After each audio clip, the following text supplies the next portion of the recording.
안녕하세요. 오늘부터 감사함으로 아가서 말씀을 나누도록 하겠습니다.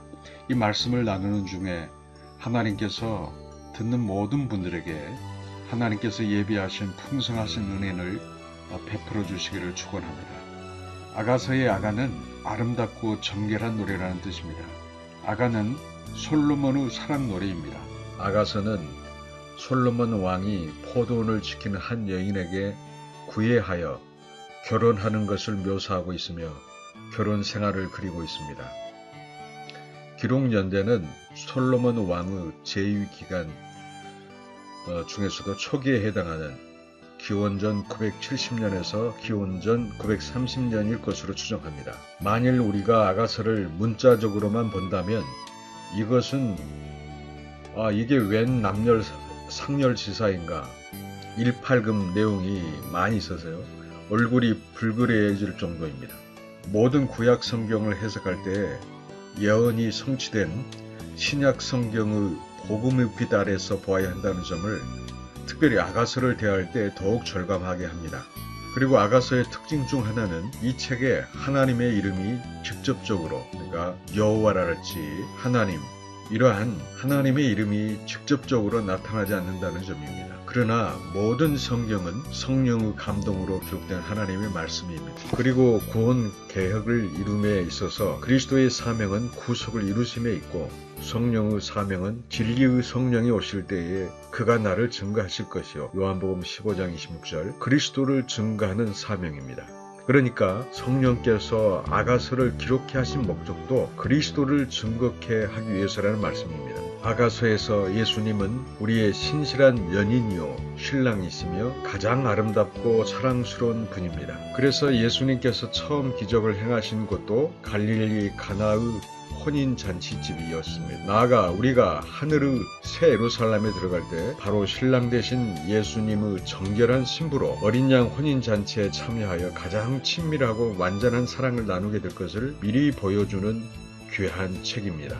아가서는 아가서 1장 1절에 솔로몬의 아가라 하고 시작이 됩니다. 솔로몬이란 뜻은, 이 이름의 뜻은 살롬, 즉 평강이란 뜻으로 평강의 왕이신 그리스도를 예표합니다. 솔로몬이 태어나자 하나님은 그에게 여디디아, 즉 여호와께 사랑을 입었다는 이름을 하사하셨는데, 이는 하나님께서 주님에게 하늘로서 소리가 있어 말씀하시되 이는 내 사랑하는 아들이요 내 기뻐하는 자라 하시니라. 마태복음 3장 17절 하심과 맥을 같이 합니다. 솔로몬 왕과 시골 처녀 술라미와의 사랑을 예표로 하여 만왕의 왕 되신 그리스도의 신부되는 교회와의 연합의 관계를 계시해주고 있는 것입니다.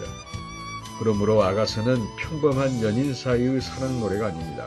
신부는 다윗의 아들이요 주인은 왕인 솔로몬과 포도를 재배하느라 얼굴이 햇볕에 타서 거무스름한 시골 처녀와의 이루어질 수 없는 사랑을 말씀하고 있는데, 이는 벌레 같은 우리에게 향하신 하나님의 무조건적인 사랑과 측량할 수 없는 은총에 대한 예표인 것입니다. 이런 맥락에서 아가서는 술라미의 이야기가 아니라 고린도전서 1장 27절 28절에서 나온 그러나 하나님께서 세상의 미련한 것들을 택하사 지혜 있는 자들을 부끄럽게 하려 하시고 세상의 약한 것들을 택하사 강한 것들을 부끄럽게 하려 하시며 하나님께서 세상의 천한 것들과 멸시받는 것들과 없는 것들을 택하사 있는 것들을 폐하려 하셨나니, 아가서는 바로 우리들의 이야기입니다. 이 점을 바울은 고린도 후서 11장 2절에서 내가 너희를 정결한 처녀로 한 남편인 그리스도께 드리려고 준비함이로다 하고 말씀합니다. 이게 고린도 후서 11장 2절 말씀이죠. 아가서의 핵심은 3번 등장하는 나의 사랑하는 자는 내게 속하였고 나는 그에게 속하였구나. 아가서 2장 16절, 6장 3절, 7장 10절, 여기에 나타난 우리의 신랑 되신 예수님과 연합되는 신비에 있습니다. 이를 가리켜 사도 바울은 에베소서 5장 32절에 이 비밀이 크도다 하고 큰 비밀이라고 말씀합니다. 너희는 하나님께로서 나서 그리스도 예수 안에 있고, 고린도전서 1장 30절, 즉 우리를 택하셔서 예수 그리스도 안에서 택하셔서 그리스도 예수 안에 있게 하신 분은 하나님이십니다. 그래서 주님께서도 요한복음 17장 6절 저희는 아버지의 것이었는데 내게 주셨으며 라고 하신 것입니다. 이는 아담 하와를 짝지어 주심으로 두 몸을 합하여 한 몸을 이루게 하신 예표에 대한 성취였던 것입니다. 로마서 6장 4절에서 8절 안에는 함께라는 말로 연합의 의미를 나타내는데 그러므로 우리가 그의 죽으심과 합하여 세례를 받음으로 그와 함께 장사되었나니 이는 아버지의 영광으로 말미암아 그리스도를 죽은 자 가운데서 살리심과 같이 우리로 또한 새 생명 가운데서 행하게 하려 함이니라. 만일 우리가 그의 죽으심을 본받아 연합한 자가 되었으면 또한 그의 부활을 본받아 연합한 자가 되리라. 우리가 알거니와 우리 옛사람이 예수와 함께 십자가에 못 박힌 것은 죄의 몸이 멸하여 다시는 우리가 죄에게 종노릇 하지 아니하려 함이니 이는 죽은 자가 죄에서 벗어나 의롭다 하심을 얻었음이니라. 만일 우리가 그리스도와 함께 죽었으면 또한 그와 함께 살 줄을 믿노니 예수 그리스도께서 십자가에 못 박히실 때 그 안에 있는 우리들도 첫째 함께 십자가에 못 박히고 둘째 함께 죽고 셋째 함께 장사되었다가 넷째 함께 살고 다섯째 또 함께 일으키사 그리스도 예수 안에서 함께 하늘에 앉히시니 라고 합니다. 얼마나 놀라운 신비입니까? 이것이 아가서에서 말씀하시는 나는 너에게 속하고 너는 나에게 속했다는 연합의 영광스러움입니다. 그러므로 교회의 머리는 예수 그리스도이고 몸에 붙은 지체들은 서로 뗄 수 없는 공동체입니다. 그러므로 성도들은 예수 그리스도 안에서 함께 기도하고 함께 성장하고 함께 일하고 함께 울고 웃고 해야 합니다. 그냥 연애하는 연인 사이와 정식으로 결혼식을 하고 가정을 이룬 남편은 그 법적 지위에 있어서 다릅니다. 아가서에서 솔로몬과 술람미 여인은 영원한 연인이었던 동시에 결혼을 통해서 부부의 법적 관계까지 확보하고 있습니다. 이는 그리스도와 성도가 특히 그리스도가 신부를 죽기까지 사랑하는 것과 동시에 하나님의 법과 언약을 근거하여 당신의 합법적인 신부로서 영원한 천국에서 영원히 그 영광에 참여하는 법적 구원까지 주신 사실을 반영합니다. 즉 성도의 구원은 법적으로 영원히 유효한 것입니다. 이게 히브리서 13장 20절 말씀에 나오는 거죠. 그러므로 아가서 안에는 주님께서 재림하시기까지 왕의 신부에게 일어날 수 있는 여러 가지 영적 상황들을 다방면으로 조명하여 주고 있습니다. 이제 본문 아가서 1장 1절을 읽도록 하겠습니다. 아가서 1장 1절 솔로몬의 아가라. 이 1절 말씀은 아가서의 제목입니다. 의미는 최고의 노래, The Best Song을 뜻하는데 영어 성경에는 노래들 중의 노래, Song of Songs라는 뜻이죠. 아가서 전체가 신랑과 신부와 합창단 사이에 마치 뮤지컬처럼 주고받은 사랑의 노래입니다. 이 아가서 속에 담긴 영감의 목적은 틀림없이 장차 나타나실 인류 구세주 예수 그리스도와 그와 관계를 맺은 신부인 교회, 곧 그리스도인과의 사랑 관계를 나타내는 예표론적 노래입니다. 솔로몬 왕은 예수 그리스도를, 그의 짝인 술람미 여인은 신약의 성도를 나타내고 있기 때문입니다. 하나님이 나를 위해 죽으시기까지 사랑한 분을 알지 못하는 분들은 영혼의 노래가 없습니다. 신랑 되신 주를 향하여 노래를 부를 수 있도록 새 생명 주신, 영생을 주신 주님을 찬양합니다. 천국에 상달되는 노래 부름으로 행복합니다. 마음속에 신령한 노래 부를 분을 모시는 자는 정말 행복합니다. 그래서 사도 바울은 오직 십자가만을 자랑합니다. 십자가 사랑보다 더 위대한 사랑이 없기 때문입니다.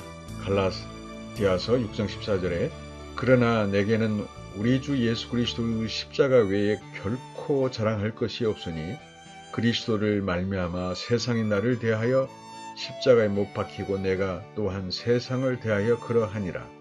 바울의 아가입니다. 한 번은 바울과 실라처럼 마귀 쫓아내주고 점치는 귀신 들린 여인의 그 속에 있는 마귀를 쫓아내줬죠.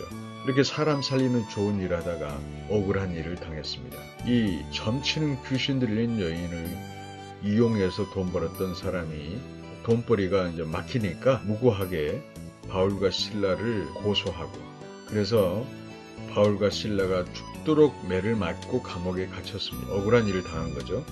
그러나 세상의 어떤 핍박도 그들의 노래를 막지 못합니다.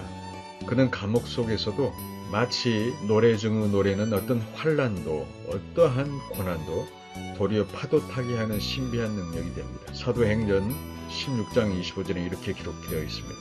한밤중에 바울과 실라가 기도하고 하나님을 찬송하며 죄수들이 듣더라.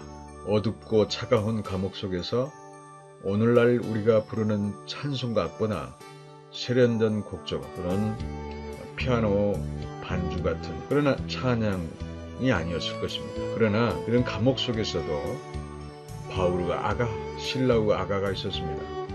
미국 시카고에 아주 행복한 사람이 있었습니다. 이름은 스페포드입니다. 그는 유명한 변호사이며 대학 교수였습니다. 그는 아름다운 아내와 사랑스러운 네 딸을 큰 자랑으로 여겼습니다. 한 번은 아내와 네 딸이 프랑스로 여행을 떠났습니다. 그런데 여객선 하브호가 영국 배와 충돌해 승객 226명이 익사하는 대참사가 발생했습니다. 네 딸은 모두 익사하고 아내만 겨우 생명을 구했습니다. 스페포드는 사고 현장에 도착해 딸들의 이름을 부르며 절규했습니다. 누구든지 그럴 것입니다. 그러나 그의 아내는 절망적인 슬픔 속에서도 남편의 손을 잡으며 말했습니다. 여보, 딸들은 지금 천국에 있어요. 우리와 잠시 헤어져 있을 뿐이랍니다. 스페포드는 이 말에 큰 위로를 받았습니다. 그리고 비극의 바다에서 시 한 편을 지었습니다. 내 평생에 가는 길 순탄하여 늘 잔잔한 강 같든지, 이 찬송 있죠? 큰 풍파로 무섭고 어렵든지 나의 영혼은 늘 편하다. 내 영혼 평안해. 내 영혼 평안해. 이것이 바로 찬송가 470장입니다. 스페포드 아가입니다. 신령한 노래를 부를 수 있다는 것은 하나님으로부터 사랑을 받고 있다는 확실한 증거입니다. 살아있는 종달새가 지적일 수 있는 것처럼 하나님의 자녀만이 신령한 찬송을 부릅니다. 하나님은 이스라엘의 찬양 중에 거하시는 여호와이십니다. 그러므로 찬양은 성도들이 부를 노래이며 찬양 중의 으뜸은 하나님의 사랑을 노래하는 찬양입니다. 영혼에서부터 입으로 나오는 찬양을 부르게 하신 주님께 감사합니다. 히브리서 13장 15절, 이러므로 우리가 예수로 말미암아 항상 찬미의 제사를 하나님께 드리자. 이는 그 이름을 증거하는 입술의 열매니라. 오늘도 나의 입에서는 사랑의 노래가 있는가? 신령한 찬송을 부름으로 내 심령에 주님의 사랑이 확증되고 있는가? 장차 천국에서는 마귀와 죄와 싸울 일도 없습니다. 왜냐하면 천국에서는 마귀와 죄가 없기 때문입니다. 그곳에서는 성경 공부하고 전도하는 일도 그칠 것이나 없을 것이나 주님을 찬양하는 아가서는 영원히 계속될 것입니다. 그 다음 아가서 1장 2절 말씀입니다. 내게 입맞추기를 원하니 내 사랑이 포도주보다 나음이로구나. 2절은 신랑을 향한 신부의 고백입니다.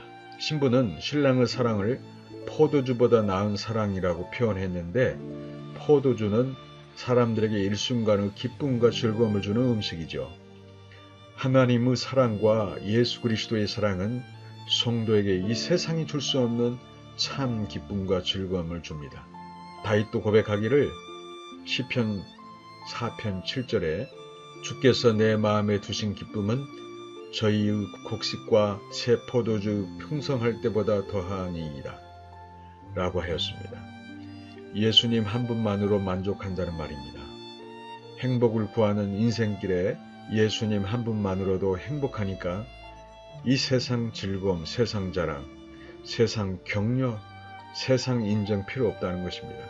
주님 한 분만으로 만족한 천국 백성은 주 예수보다 더 귀한 것은 없네. 이 세상 즐거움 다 버렸네 라며 우리 각자의 아가서로 찬양하며 헌신의 길을 갑니다. 저는 1978년 은혜를 간절히 구하다 새벽마다 또 하굣길에 교회에 들려서 간절히 하나님의 은혜를 구했습니다. 예수님을 만나고 보니 명문대학도 재벌도 심지어 대통령도 눈꼽만치도 부럽지 않게 되었습니다. 그의 눈이 많이 오던 한 겨울날 아무도 없는 교회에 들어가 늘 울어도 눈물로서 못 갚을 줄 알아 이 몸 바친다 찬송하며 눈물 콧물 쏟으며 주님께 헌신하고 그 후 신학대학에 입학하였습니다. 그때의 첫사랑이 식지 않았는지 돌아봅니다. 미워하고 싫어하는 사람과는 우리가 입 맞출 수 없습니다. 물론 억지로 맞출 수도 있겠죠. 그러나 진심으로 입을 맞춘다는 것은 서로 아끼고 사랑하는 사람 사이에만 가능합니다. 누가복음 15장 11절에서 32절에 보면 돌아온 탕자 비유가 기록되어 있습니다. 탕자가 자기의 분깃을 다 챙겨서 멀리 탑국에 가서 화랑방탕하여 쫄딱 망하여 거짓 신세가 되었습니다. 자신의 잘못을 깨닫고 회개하는 마음으로 아버지에게 돌아왔습니다. 비록 거짓골이 되었지만 그래도 아버지는 한 걸음에 달려나가서 아들의 목을 끌어안고 울며 입을 맞추었습니다. 그에게 입을 맞춘 것은 여전히 그를 아들로 여기고 사랑한다는 뜻입니다. 그 탕자는 바로 나입니다. 사랑할 만한 가치가 없는 그 아들을 사랑하는 사랑으로 맞이해주고 입을 맞춘 그 아버지의 사랑이 바로 우리를 사랑하시는 하나님의 사랑입니다. 탕자의 아버지가 날이면 날마다 아들이 돌아오기를 기다렸던 것처럼 우리 예수님은 누구에게든 입 맞춰주기를 원하시고 기다리고 계십니다. 그래서 사람 편에서 입 맞추라고 명하십니다. 시편 2편 11절에서 12절 여호와를 경외함으로 섬기며 떨며 즐거워할지어다. 그 아들에게 입 맞추라. 그렇지 아니하면 진노하심으로 너희가 길에서 망하리니 그 진노가 급하심이라. 여호와를 의지하는 자는 다 복이 있도다 라고 말씀하십니다. 우리 주님은 장차 이 땅에 재림하실 것입니다. 반드시 재림하실 것입니다. 재림하실 때는 세상을 심판하시기 위해서 오십니다. 그날에 모든 사람들이 다 진노의 심판을 받을 것이지만 주님을 사랑하고 주님을 섬기고 주님께 입 맞추는 사람은 예수님을 영접한 하나님의 자녀는 심판을 받지 않습니다. 그 아들에게 입 맞추라. 예수님과의 입 맞춤은 영생을 얻는 절대 필수 조건입니다. 입 맞추고 안 맞추고는 선택사항이 아니라 영원한 천국과 지옥이 갈라지는 생명선입니다. 오 예수님과 입 맞출 수 있도록 축복하신 주님을 찬양합니다. 그리고 꼭 주님과 입 맞춰야 할 이웃을 기억하고 중보합니다. 우리도 주님을 사랑한 나머지 주님과 입 맞추기를 원해야 합니다. 이것이 날마다 오늘 우리의 기도 제목이 되어야 합니다. 우리는 예수님과 친밀한 사랑의 관계를 맺어야 합니다.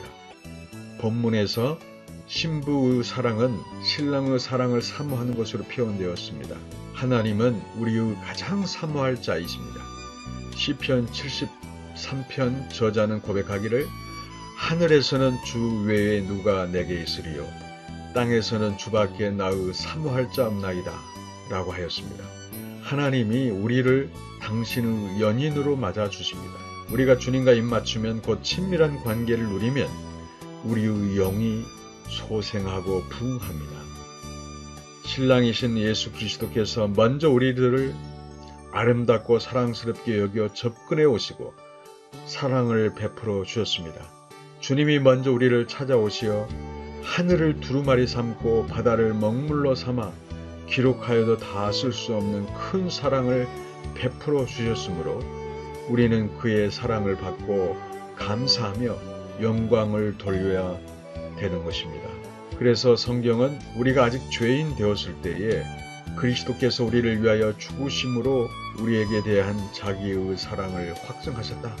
로마서 5장 8절에 말씀하셨고, 우리가 하나님을 사랑한 것이 아니고 우리가 하나님을 사랑한 것이 아니요 오직 하나님이 우리를 사랑하사 우리 죄를 위하여 한목제로 그 아들을 보내셨다.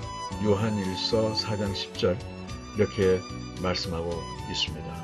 남녀 간의 사랑이나 부부 간의 관계에 있어서 일방적인 사랑이거나 짝사랑이 되면 한쪽은 빛이 없는 냉랭한 동토일 뿐입니다. 서로가 좋아하고 사랑해야 스파크가 튀어 빛이 나고 열이 나서 결실을 맺습니다.